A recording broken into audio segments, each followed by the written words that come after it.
Il y a 30 ans, Kevin Costner et Whitney Houston crevaient l'écran dans The Bodyguard, devenu l'un des films les plus cultes de ces dernières décennies. Très proche de la défunte chanteuse sur le tournage, l'acteur avait pourtant réussi à l'agacer fortement, après un geste qu'elle n'avait pas du tout apprécié. Kevin Costner n'est pas prêt d'oublier l'un des tournages les plus marquants de sa vie, celui de The Bodyguard, au début des années 90. À l'époque, l'acteur avait donné la réplique à l'une des stars les plus populaires du moment, Whitney Houston, qui faisait quant à elle ses premiers pas au cinéma.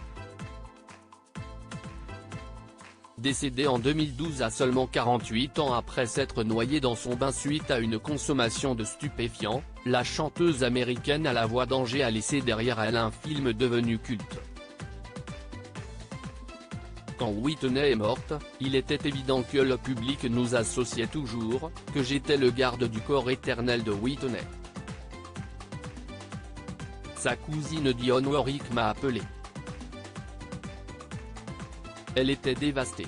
Elle devait s'occuper de l'organisation des obsèques et elle m'a proposé de venir parler et je lui ai dit « Oui, je vais venir », avait confié Kevin Costner, qui entretenait des liens forts avec Whitney Houston. Pourquoi Whitney s'était-elle agacée sur le tournage? Jamais avare d'anecdotes à partager sur le tournage du film, Kevin Costner avait notamment révélé un énorme secret sur l'affiche de The Bodyguard, ce n'est pas Whitney qu'il porte dans ses bras, mais une doublure. En fait sur la photo, ça n'était pas Whitney, elle était déjà rentrée chez elle depuis longtemps, il s'agit d'une doublure, c'est un ami à moi Ben Glass qui a pris la photo et dès que je l'ai vue, j'ai su que cela devait être l'affiche du film, avait-il expliqué. Dans les colonnes de People Magazine, l'acteur de 68 ans avait une nouvelle fois évoqué ce tournage inoubliable, en revenant sur l'une de ses initiatives qui n'avait pas fait rire Whitney Houston, loin de là. Je me souviens que je ne voulais pas qu'elle fume. Je lui ai dit tu as une si belle voix.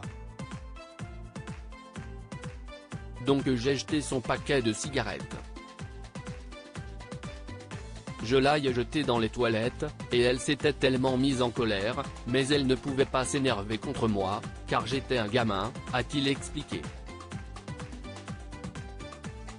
Un geste que la chanteuse lui avait visiblement pardonné, tant les deux stars se sont liées d'amitié pendant et après le tournage.